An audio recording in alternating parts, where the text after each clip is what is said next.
പിതാവിന്റെയും പുത്രന്റെയും പരിശുദ്ധാത്മാവിന്റെ നാമത്തിൽ ആമേൻ. ഇന്ന് ജൂൺ 3 ചൊവ്വാഴ്ച. അമ്മേ പരിശുദ്ധമേ, അമ്മേ പരിശുദ്ധമേ, ദൈവമാതാവേ, കൃപാസനത്തിലൂടെ ഞങ്ങൾക്കും ഞങ്ങളുടെ ദേശത്തിനും അമ്മ മധ്യസ്ഥം തേടി തന്ന എല്ലാ അനുഗ്രഹങ്ങൾക്കും കൃപകൾക്കും ഞങ്ങളിപ്പോൾ ഹൃദയം നിറഞ്ഞ നന്ദി പറയുന്നു. അമ്മേ പരിശുദ്ധമേ, ദൈവമാതാവേ, 2004 ഡിസംബർ 7 ഉച്ചകഴിഞ്ഞ് 2:30 കൃപാസനത്തിൽ സംഭവിച്ച അമ്മയുടെ പ്രത്യക്ഷപ്പെടലിനെ കുറിച്ച് തിരുസഭയ്ക്ക് സമർപ്പിച്ചിരിക്കുന്ന പഠനരേഖകളുടെ മേൽ സഭാത്മകമായ പഠനം ആരംഭിക്കുവാൻ ഞങ്ങൾ പ്രാർത്ഥിക്കുന്നു. അമ്മേ പരിശുദ്ധമേ, ഭൂസ്വർലോകങ്ങളുടെ രാജ്ഞിയായ അങ്ങേയ്ക്ക് ഭൗമ സംരക്ഷണത്തിനായി പ്രപഞ്ചപ്രകൃതിയെ തന്നെ തിരുസഭ പ്രതിഷ്ഠിക്കുവാൻ ഈ പ്രത്യക്ഷീകരണ വഴി ഇടയാക്കണമേ. പരിശുദ്ധമ്മേ, ജപമാല മാതാവേ, സകല കൃപാസനം പ്രാർത്ഥനകളോടും ചേർത്ത് ഞങ്ങളിപ്പോൾ പ്രാർത്ഥിക്കുന്ന ഈ കുടുംബത്തിന്റെ പ്രത്യേക നിയോഗം പറമക്കളെ.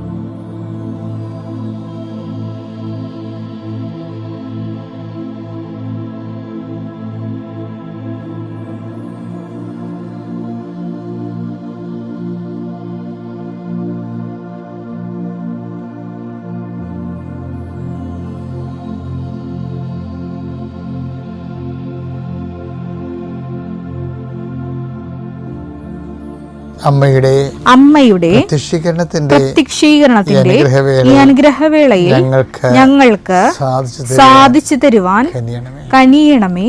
വിശ്വാസ പ്രമാണം. സർവശക്തനായ പിതാവും ആകാശത്തിന്റെയും ഭൂമിയുടെയും സൃഷ്ടാവുമായ ദൈവത്തിൽ ഞാൻ വിശ്വസിക്കുന്നു. അവിടുത്തെ ഏകപുത്രനും ഞങ്ങളുടെ കർത്താവുമായ ഈശോ മിശിഹായിലും ഞാൻ വിശ്വസിക്കുന്നു.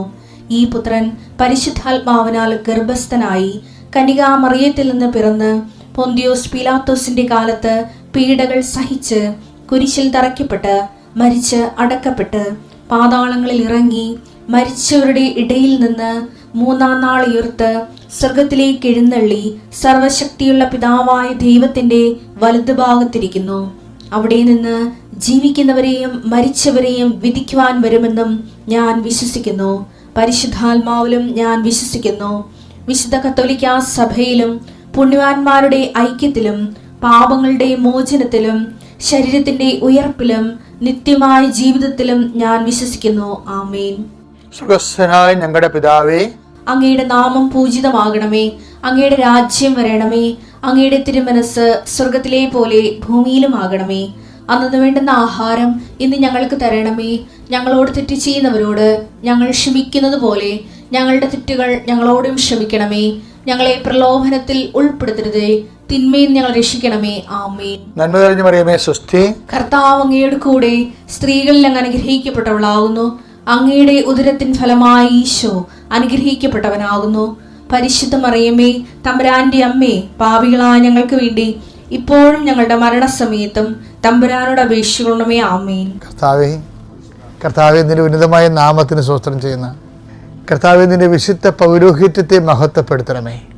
കർത്താവെ, സഭയിലുള്ള സാന്നിധ്യം പ്രകടമാക്കണം. 39 വർഷം ഞാൻ അർപ്പിച്ച കുർബാനയുടെ യോഗ്യതയാൽ കൃപാസനത്താറെ ജീവനോടെ പ്രത്യക്ഷപ്പെട്ട പരിശുദ്ധ അമ്മയുടെ മാധ്യസ്ഥത്തിൽ ഞാൻ മക്കളെ സൗഹൃദം പ്രാർത്ഥിക്കുന്നു. ഇന്ന് നീ അനുഗ്രഹിക്കേണ്ട മക്കളെ എവിടെയെല്ലാം താങ്കൾക്കൊരു സഹായം കിട്ടിയിരുന്നെങ്കിൽ അത് ആരോഗ്യപരമായ, സാമ്പത്തികമായ, സാമൂഹികമായ കൂട്ടായ്മയാകാം, ഒരു സഹായം കിട്ടിയിരുന്നെങ്കിലെന്ന് ആഗ്രഹിക്കുന്ന എല്ലാവർക്കും അവിടെ യാതൊരു യോഗ്യതയും നോക്കാതെ ദൈവത്തിൻ്റെ അനർഗളമായി നിർഗളിക്കുന്ന കാരുണ്യം കൊണ്ട് അവരുടെ not by merit but by ഗ്രേസിൽ വർക്ക് ചെയ്യാൻ അവിടെ കഴിവ് കൊണ്ടല്ല, അങ്ങയുടെ കൃപ കൊണ്ടെന്ന രീതിയിൽ വർക്ക് ചെയ്യുന്ന ഒരു അനുഭവം അവർക്ക് കൊടുക്കാൻ വേണ്ടി പ്രാർത്ഥിക്കുന്നു. കർത്താവേ, എനിക്ക് അങ്ങയെ എന്തുമാത്രം മധുരമായിട്ട് തോന്നുന്നു, എനിക്ക് അങ്ങയെ എന്തുമാത്രം ആരോഗ്യമായിട്ട് തോന്നുന്നു, എനിക്ക് അങ്ങയെ എന്തുമാത്രം സുഗന്ധമായിട്ട് തോന്നുന്നു, അത്രയും അങ്ങയുടെ മക്കൾക്ക്, ഞാൻ സംസാരിക്കുന്ന മക്കൾക്കും അതേ രീതി തോന്നാൻ വേണ്ടി ഞാൻ അങ്ങയെ അവർക്ക് കിട്ടാൻ വേണ്ടി പരിശുദ്ധ അമ്മയോട് മധ്യസ്ഥം വഹിക്കുന്നു. അമ്മേ, പരിശുദ്ധമ്മേ, ദേവമാതാവേ, എല്ലാമായ ക്രിസ്തുവിനെ, എന്തിനും പോകുന്ന ക്രിസ്തുവിനെ, എല്ലാത്തിനും ചേരുന്ന ക്രിസ്തുവിനെ, എല്ലാത്തിനും മരുന്നായ ക്രിസ്തുവിനെ, അമ്മേ, പരിശുദ്ധമ്മേ, എല്ലാ മക്കളും ലഭിക്കാനും അതുവഴി പരപിതാവ് മഹത്വപ്പെടാനും നീ ക്രിസ്തുവിനെ ഇനിയും ഞങ്ങൾക്ക് വേണ്ടി ഞങ്ങളുടെ ജീവിത പ്രശ്നങ്ങളിൽ ക്ഷണിച്ചുകൊണ്ടും ചേർത്തുകൊണ്ടും മധ്യസ്ഥം വഹിക്കണമെന്ന് പ്രാർത്ഥിക്കുന്നു. എൻ്റെ കർത്താവിനുന്നതമായ നാമത്തിൽ സമയബന്ധിതമായി നിൻ്റെ വിഷയത്തിന് മേൽ ദൈവം നിറവേറട്ടെ. നിത്യം പിതാപുത്രനും പരിശുദ്ധാത്മാവായ സർവേശ്വര എന്നേക്കും ആമേൻ. നമ്മൾ ഇന്നത്തെ സബ്ജക്റ്റ് രഹസ്യങ്ങൾ അറിയുന്ന പിതാവ് നിങ്ങൾക്ക് പ്രതിഫലം നൽകും. അപ്പം അറിയുന്ന പിതാവ് പ്രതിഫലം നൽകും. ഇപ്പം ഈ പത്രോസ് നമ്മൾ ഇന്നലെ കണ്ടില്ലേ, അങ്ങയ്ക്ക് എല്ലാം അറിയാമെന്ന് പറയണില്ലേ. അപ്പോൾ ഈ പ്രതിഫലം നൽകുന്നതിൻ്റെ പിന്നിലെല്ലാം നമ്മളെക്കുറിച്ചുള്ള ദൈവത്തിൻ്റെ ഒരു പ്രൈവറ്റ് നോളജ് ഉണ്ട്.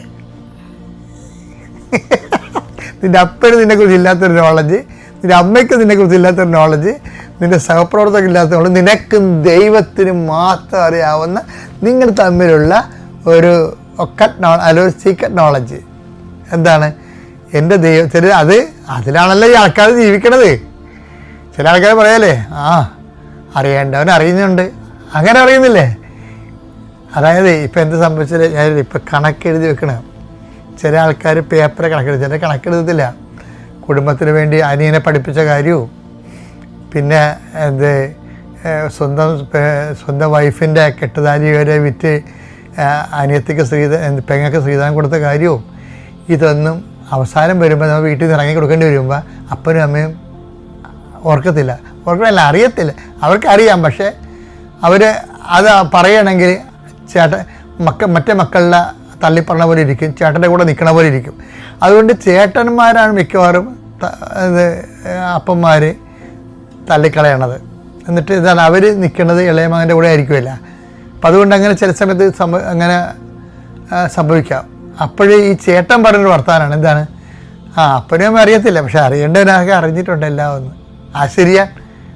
എത്ര പേരുടെ ജീവിതത്തിൻ്റെ അടിത്തറയാണ് ഈ അറിയേണ്ടവ മാത്രം അറിഞ്ഞിട്ട് അതിൽ പടുത്തു ഉയർത്തപ്പെട്ടിരിക്കുന്നത്. അപ്പം നിൻ്റെ രഹസ്യങ്ങൾ അപ്പനറിയണ നിർബന്ധമില്ല. നീ കുടുംബത്തിന് വേണ്ടി ചെയ്തത്, മറ്റുള്ളവർക്ക് വേണ്ടി ചെയ്തത് അമ്മയ്ക്ക് അറിയണ നിർബന്ധമില്ല. കാര്യം എന്താ? അമ്മയെ നോക്കിയാണ് നിൻ്റെ പഠനം നീ കളഞ്ഞത്. മക്കളെല്ലാവരും പോയി പഠിച്ചു, അവരെല്ലാം രക്ഷപ്പെട്ടു. അമ്മയെ നോക്കാൻ നിന്ന് നീ അവസാനം ഇപ്പം അമ്മയുടെ ഓഹരി പോലും നിനക്ക് കിട്ടാത്ത കണ്ടീഷനായി. എന്താ കാര്യം? അമ്മയ്ക്കിപ്പം ബോധമില്ല. ആരും അറിയത്തില്ല. അപ്പോഴാണ് നീ പറയണത് എന്താണ്? അമ്മക്ക് പോലും അറിയാൻ പാടില്ല, പക്ഷെ അറിയേണ്ടവൻ അറിയും, രഹസ്യങ്ങൾ അറിയും. ഇതുപോലെ പക്ഷെ ഇത് ചെയ്യുമ്പോൾ വെക്കണം ചെയ്യേണ്ടത്, ചെയ്യേണ്ട കാര്യങ്ങൾ ആരും അറിഞ്ഞില്ലെങ്കിലും ദൈവത്തെ അറിയിച്ചേക്കണം കേട്ടോ. നിങ്ങളും ദൈവം തമ്മിൽ മാത്രം അറിയാവുന്ന ഒരു പ്രൈവറ്റ് നോളജ്, ഒരു ഡയറി ഉണ്ടാകണം. ഒരു 3 വചനങ്ങൾ ബൈബിളിലുണ്ട് അങ്ങനെ. മത്തായി 6:3. നീ ധർമ്മദാനം ചെയ്യുമ്പോൾ അത് രഹസ്യമായിരിക്കേണ്ടതിന് നിന്റെ വലത് കൈ ചെയ്യുന്നത് ഇടത് കൈ അറിയാതിരിക്കട്ടെ. മത്തായി 6:4. രഹസ്യങ്ങൾ അറിയുന്ന നിന്റെ പിതാവ് നിനക്ക് പ്രതിഫലം നൽകും. എന്നാൽ നീ പ്രാർത്ഥിക്കുമ്പോൾ നിന്റെ മുറിയിൽ കിടന്ന് കതകടച്ച് രഹസ്യമായി നിന്റെ പിതാവിനോട് പ്രാർത്ഥിക്കുക. രഹസ്യങ്ങൾ അറിയുന്ന പിതാവ് നിനക്ക് പ്രതിഫലം നൽകും. എന്നാൽ നീ ഉപവസിക്കുന്നത് അദൃശ്യനായ പിതാവല്ലാതെ മറ്റാരും കാണാതിരിക്കുന്നതിന് ശിരസിൽ തൈലം പുരട്ടുകയും മുഖം കഴുകുകയും ചെയ്യുക. രഹസ്യങ്ങൾ അറിയുന്ന പിതാവ് നിനക്ക് പ്രതിഫലം നൽകും. ഇതൊരു കാറ്റഗോറിക്കലായിട്ടുള്ള ബൈബിൾ അപ്രോച്ചാണ്. നിനക്ക് നിന്റെ ദൈവത്തിന് മാത്രം അറിയാവുന്ന രഹസ്യം എൻ്റെ ദൈവ പൈതലെ, നീയും ദൈവവും തമ്മിലുള്ള ജീവിതത്തിൽ ഉണ്ടാകണം. എന്നാൽ ആ അസ്ഥിഭദ്രതയിൽ നിന്നാണ് നിനക്ക് ആത്മവിശ്വാസവും ആത്മധൈര്യം കിട്ടാൻ പോകുന്നത് എല്ലാ അവസ്ഥകളിലും. Thank you.